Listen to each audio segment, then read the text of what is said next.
Strategies for effective communication can deal with the way that effective teachers speak with their students. Effective teachers are those that can communicate with clarity, accuracy, and consideration for their students' developmental levels and interests. There are 3 ways to communicate effectively with students. One is done by modeling, which is a powerful tool used to support verbal images and where teachers communicate non-verbally with their students. Another is advanced organizers, which is a kind of cognitive roadmap for the lesson, which enhances clarity and helps students to follow a sequence of concepts. The last is analogies, which is a concept that is compared to something familiar, and this is very beneficial to students. Another form of effective communication is used in skilled questioning, where a teacher actually communicates questions to the students rather than asking. Ways to effectively use skilled questioning are to have every one of the students participate in class discussions, to have the students deeply think about the questions in class, to have the students animated and involved in these discussions, and have the students listen intently to one another during these discussions. In order to effectively communicate with your students, a teacher has to be able to ask clear questions. Run-on questions and leading questions are ineffective in the classroom because they inhibit students' thoughts. Run-on questions can get the students confused about what question they are supposed to answer, and leading questions can be intimidating to the students. 2 other types of questions used in a classroom are convergent questions and divergent questions. Convergent questions should all have the same response and should have a simple recall answer, whereas divergent questions can have many possible answers. It is important to remember when asking these questions to have a significant amount of wait time. The chances are that the longer the wait time is, the more that students will have answers and will come up with more thoughtful responses. Another way to encourage reflection is by using probing questions.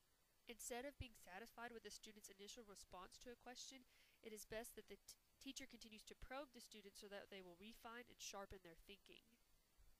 Nonverbal communication is a very important part of effective communication because it is the manner in which feedback is given that is more powerful than the content of the feedback.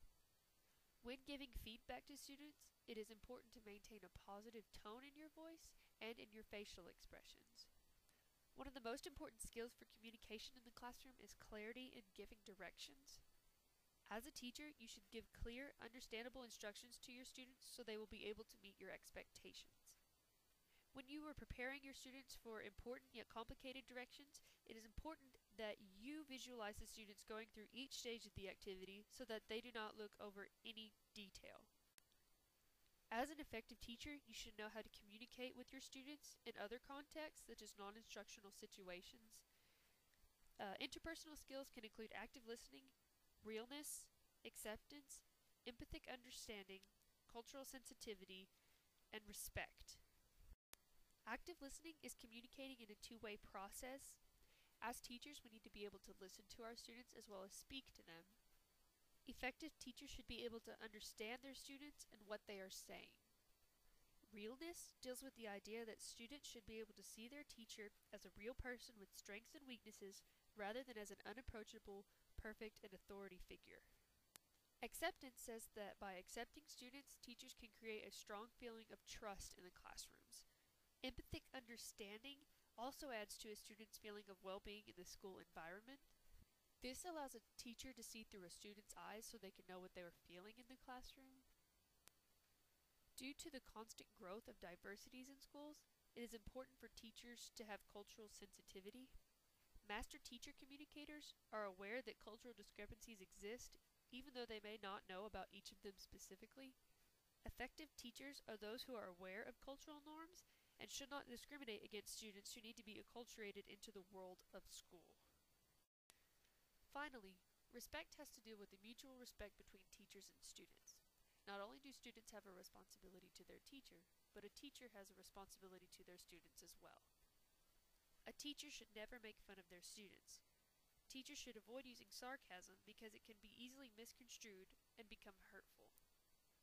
There are 5 ways for analyzing effective communication in the classroom. The first deals with the clarity of teacher explanations. The second deals with the quality of student participation. Next deals with the quality of student answers. Then the student-to-student interaction, and finally the types of teacher feedback. As I have said before, effective teachers are those that can communicate with their students with clarity, accuracy, and consideration for their students' developmental levels and interests.